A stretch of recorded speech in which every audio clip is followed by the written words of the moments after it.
ഭൂപതിവ് നിയമ ഭേദഗതി ചട്ടത്തിന് നിയമസഭ സബ്ജക്ട് കമ്മിറ്റി അംഗീകാരം നൽകി. പ്രതിപക്ഷ അംഗങ്ങളുടെ വിയോജനക്കുറിപ്പോടെയാണ് സബ്ജക്ട് കമ്മിറ്റി ബില്ലിന് അംഗീകാരം നൽകിയത്.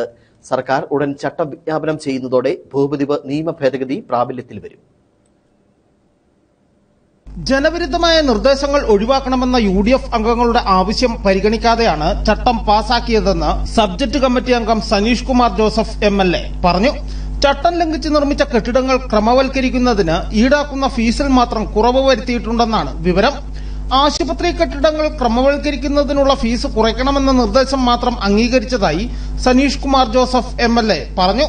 വീടുകൾ ക്രമവൽക്കരിക്കണമെന്ന നിർദ്ദേശം ഒഴിവാക്കണമെന്ന് UDF അംഗങ്ങൾ രേഖാമൂലം ആവശ്യപ്പെട്ടിരുന്നു.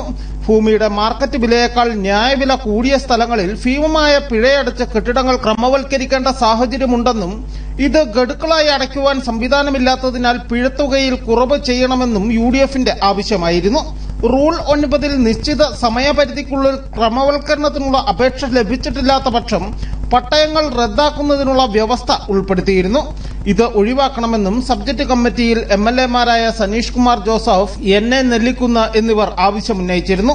എന്നാൽ കാര്യമായ മാറ്റങ്ങളില്ലാതെ 7 അംഗങ്ങളുടെ പിന്തുണയോടെ സബ്ജക്ട് കമ്മിറ്റി നിലവിൽ മന്ത്രിസഭ അംഗീകരിച്ച ഭൂപതിവ് നിയമ ഭേദഗതി ചട്ടത്തിന് അംഗീകാരം നൽകുകയായിരുന്നു.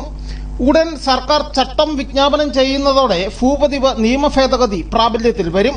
ഈ മാസം തന്നെ പട്ടയഭൂമിയിൽ നിർമ്മാണാനുമതി നൽകുന്നതിന് സർക്കാരിന് അധികാരം നൽകുന്ന രണ്ടാമത്തെ ചട്ടവും മന്ത്രിസഭയുടെ പരിഗണനയ്ക്ക് സമർപ്പിക്കുമെന്നാണ് വിവരം.